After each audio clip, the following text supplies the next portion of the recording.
Okay, andito po tayo sa LRT Terminal Station. Kapag mahaba ang pila sa cashier, pwede po kayo gumamit ng slot machine dyan sa station para magbayad ng pamasahe. Press nyo lang po ang lugar ng destinasyon at kung single journey, makikita nyo po ang slot kung saan pwede nyo po ihulog ang coins or bill. Wait nyo lang po i-process ng machine, then ilalabas na po ang ticket na gagamitin nyo. Pagpasok sa loob ng passengers, waiting area o abangan ng tren. At kung may sukli po kayo, wait nyo na lang po lumabas sa machine.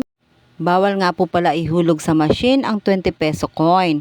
Ang tinatanggap lang po ang 5 pesos at 10 peso coin. At iba pang bills.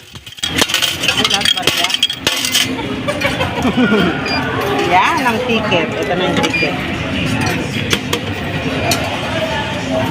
Kuha ka ulit. Sige. Yan. Recto. Recto. Okay. Confirm. Oops.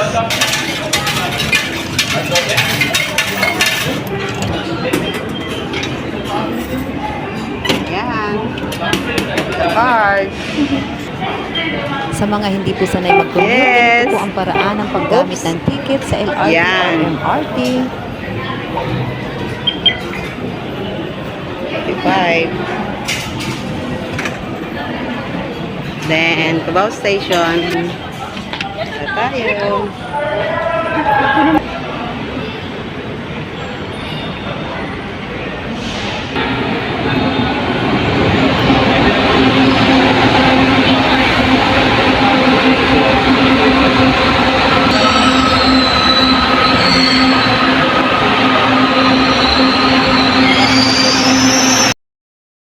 Okay, nandito na po tayo sa Recto Terminal Station. Bababa na po tayo.